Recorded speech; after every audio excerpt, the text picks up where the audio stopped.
자, 버스 요금 2,400원을 횡령했다는 이유로 버스 기사가 해고됐습니다. 이거 정당한 처분이라고 생각하십니까? 그건 어떤 결정이 있으면 그 결정을 한 기관에 그 결정을 존중해야 한다고 생각합니다. 당사자는 단순 실수로 돈을 부족하게 입금했다고 주장했고 1심 재판부에서는 사회통념상 고용관계를 계속할 수 없을 정도의 책임 있는 사유가 있다고 보기 어렵다고 해서 이 버스 기사에 손을 들어줬습니다. 그런데 2심 재판부가 해고가 정당하다고 이렇게 판단을 했거든요. 그런데 이 판결을 한 재판장 이름이 누군가 아십니까? 저는 개인적으로는 알지 못합니다.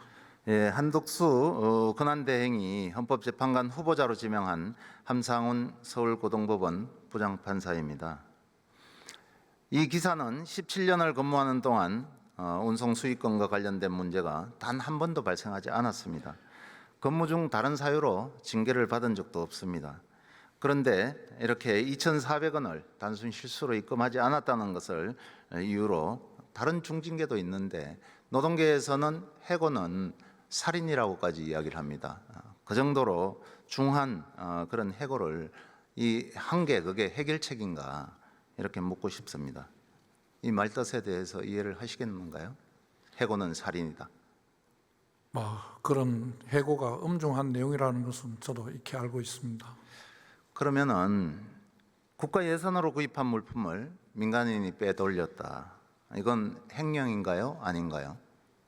의원님께서 그렇게 단순하게 질문하시니까 제가 답하기가 어렵습니다. 그거는 사실관계에 따라서 여러 가지 따져봐야 될 것으로 합니다.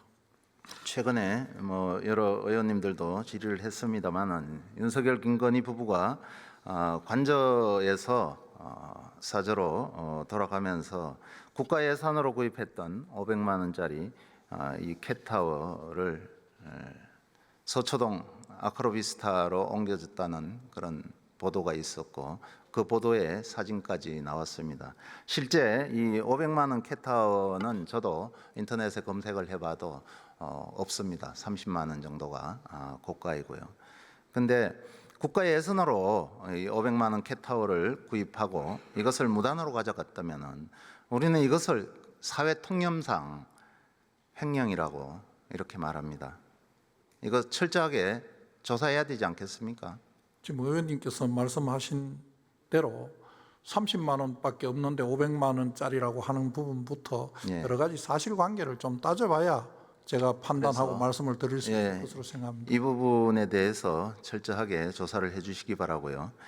더 심각한 것은 12월 3일 비상계엄과 관련해서 피의자 신분으로 수사를 받고 있는 사람이 헌법재판관 수사 대상자가 된 사람이 헌법재판관 후보자로 지명이 된 겁니다.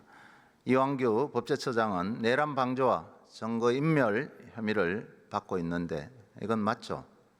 의원님께서 말씀하시는 그거는 12월 4일 안가에서 모인 것 가지고 말씀하시는데 그 부분은 저도 똑같습니다. 제가 그럼 내란 공범입니까? 저는 헌법재판소 결정을 받았습니다. 이제 그런 어떤 증거도 없다고.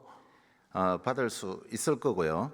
이 자격 미달을 넘어서 이 자격 자체가 안 되는 이런 후보인데 이런 사람을 후보로 이렇게 지명한 것에 대해서는 장관으로서 대행에게 이 철회를 요청할 생각이 없습니까? 장관님께서 여러 가지 상황을 고려하고 장관으로서 대통령 권한 대행으로서의 여러 가지 입장을 고려하고 필요성을 따진 다음에 결정하신 것이라고 생각합니다. 이 문제에 대해서 많은 국민들이 우려를 표하고 있습니다. 꼭 대행에게 요청을 해서 철회를 하도록 주문해 주시기 바랍니다. 그것이 장관으로서 임무라고 생각을 합니다. 들어가도 좋습니다.